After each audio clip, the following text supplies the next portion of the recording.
السلام عليكم. المجد والخلود لشهدائنا الأبرار، ومرحبا بالناس اللي يشاهدوا فينا داخل الوطن وخارج الوطن. الناس اللي معنا نقول لكم مرحبا بكم في قناة شوبير دي زاد.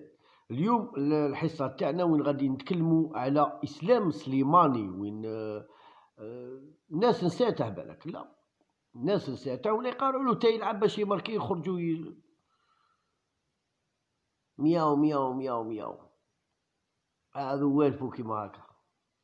وين ثلاث وجهات محتملة لإسلام سليماني في التحويلات الشتوية. إن شاء الله راح يكون مرتقب إن شاء الله بربي. وين كشفت تقارير صحيفة إنجليزية يوم أمس عن الوجهة المحتملة للمهاجم المنتخب الوطني الجزائري إسلام سليماني، لاعب نادي لايستر سيتي.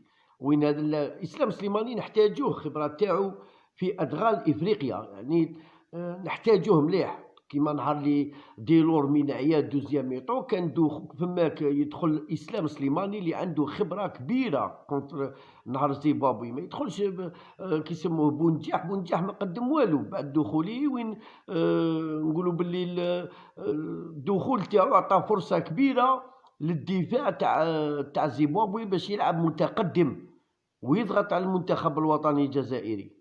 وين سليماني لعب نادي لايستر سيتي خلال التحويلات الشتوية القادمة بعد أن خرج من حسابات مدرب لايستر سيتي. وحسب ذات التقارير فإن إسلام سليماني مرشح للعودة من جديد إلى الدور الفرنسي، وهذا من بوابة نادي أولمبيك مارسيل. كما أن إسلام سليماني مرشح أيضا للعودة إلى ناديه السابق سبورتينغ لشبونة البرتغالي، والذي تألق فيه قبل أن يتنقل بعدها إلى نادي لايستر سيتي. بالإضافة أن إسلام سليماني يوجد محل اهتمام نادي في سيري بي الدور الثاني الإيطالي. يعني وين نقولوا حنايا إن شاء الله بربي تكون عنده إسلام سليماني اللي نتمنوا له كل الخير، وين قدم الكثير للمنتخب الوطني الجزائري. وين عشنا معاه كما يقول لك المليحه ونمشي مليحه. عشنا معاه كما اللاعب اللي قدم كل شيء المنتخب حسب الامكانيات تاوعه. اسلام سليماني قدم حسب الامكانيه، حسب ما يعرف المنتخب الوطني. ما غش المنتخب الوطني الجزائري، وما غش اللعابه اصحابه. وين عقلوا وين ضرب خطره، ضرب بالشيخ. وين رد على بالشيخ عندما كان ينتقد في محرز. وين قال له اللي با يعرف القيمه تاع محرز، يعني عاقل بوحديكا وكلش، قال لهم عندنا اتصال مع اسلام سليماني. اسلام سليماني ديريكت هضر لهم، قال لهم اسمحوا لي، قال لهم نقول لكم اللي با يعرف القيمه تاع محرز يجي لايستر سيتي، يجي الانجليز كيما قال لهم يجي الانجليز ويعرف القيمه تاع محرز. كوباوه ديريكت. كان ماجر بالشيخ كويسي، كانت الرباعة حسين آشي، وكانت قاعدة الرباعة وبوحنيكا ويقدم ويلعب لي رول كي البيار. هذا هو إسلام سليماني. على ذلك نبغوا إسلام سليماني ونتمناو له إن شاء الله بربي يكون في فريق، وين نشوفوه إن شاء الله في فريق نادي محترم، نادي وين إسلام سليماني وين صح، وين رفض العروض تاع نقولوا عروض الخليجيه، اموال الخليج، من اجل البقاء في المستوى تاعه. دائما وين اسلام سليماني وين يتكلموا عليه باللي قد انتهى، وين يعود بقوه ويقدم مستوى. العام اللي فات وين لولا المدرب تاعو اسلام سليماني كان رايح يبقى في مرتبه كما يقول لك جيده بالنسبه تاع التهديف او تمرير الكره او تمرير كرات حاسمه. يعني اسلام سليماني وين المدرب هو اللي كان عنده متاعب مع المدرب تاعه، المدرب الثاني ذاك مورينو اللي جابوه. وين كان اسلام سليماني دائما وين يلعب اساسي، كان يدخل دونتري مع المدرب الاول. لكن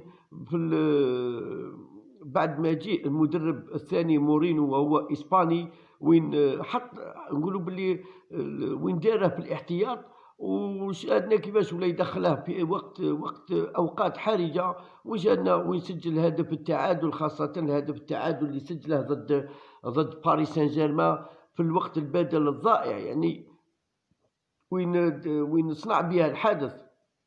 وين سليماني صنع الحدث. بصح اليوم ناس سليماني كلي شغل نساوه، سليماني راه منسي، سليماني قارعولو تعاود يولي ماركي كيما غلام، كيما غلام. مش عندنا غلام عامين ما هضروش عليه، ونهار اللي يلعب مباراة راك ما صاب غلام حتى قعدوه رو بلاصو، حتى قعدوه رو بلاصو. هذا اسلام سليماني ينساوه، ونهار اللي يولي حتى يقعدوه، نقولوا باللي حتى يقعدوه رو بلاصو باش يريحوا.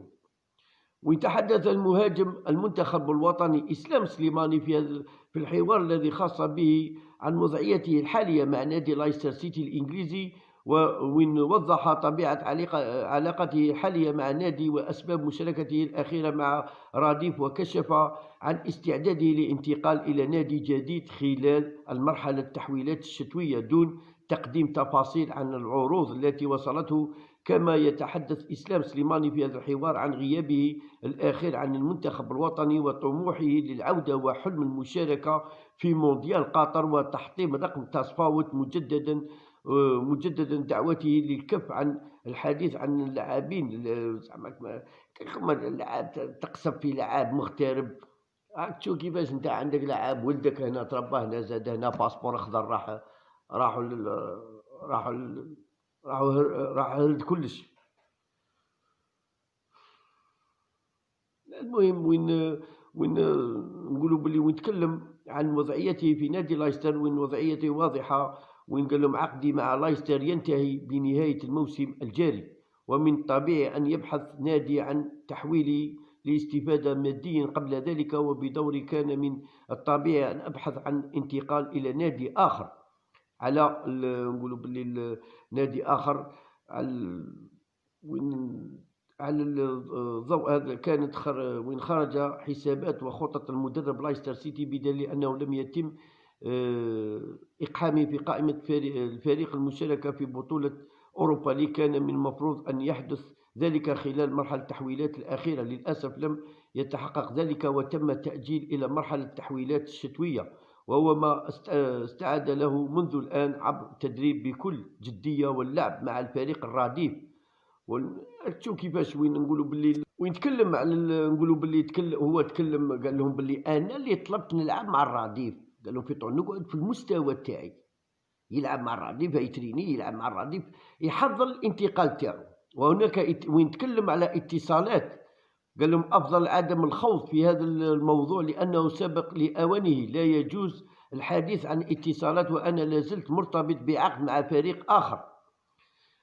وقال لهم لا تقلقوا، سأرفع التحدي وأعود إلى الواجهة كما فعلت من قبل وسأفعل دائما. ولعبت على وين قال لهم لعبت على شكل إعارة في نادي موناكو الموسم واحد، أديت واجبي، وإذ لم أبقى في الفريق فهذا أمر يجب أن يعرف الجميع أن انتقالات في بطولة كبيرة تحددها عوامل كثيرة ليست متعلقة فقط بالجانب الرياضي.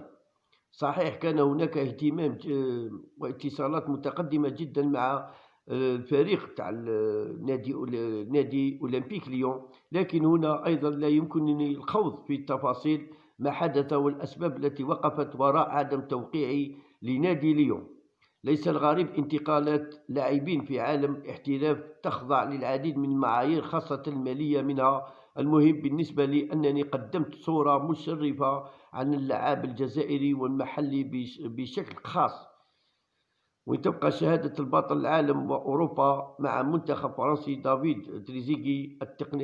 التقيته صدفة وقام بتهنئتي وتحيتي على ما كنت أقدمه مع موناكو، شهادة أعتز بها من لاعب ممتاز مثله. هنا المهم نقولوا باللي وين كما يقول لك إسلام سليماني لاعب محترف قدام الاحتراف، داك يحترف دات احتراف، عرف كيفاش يمشي الاحتراف تاعو، عرف كيفاش يمشي الاحتراف تاعو. لاعب من قيمة كبيرة، نقولوا قيمة كبيرة للجزائر واللاعب المحلي الجزائري. وين نقولوا باللي إسلام سليماني اللي انطلق من نقطة الصفر، إسلام سليماني اللي قلع من نقطة الصفر، وشوف اليوم وين وصلت، وين وصل، وين وصلت، وين سجل هدف التأهل للدور الثاني كأس العالم، دا كأس إفريقيا، دور ثاني كأس العالم، يعني عنده الحق يفتخر. هذا اللاعب يفتخر، عنده الحق ولعب. ماشي الناس قاعده في البلاطوات ما لعبتش يقول لك انا مونديالي. انت ما لعبش تقول لي انا مونديالي. ها انا عشيتها.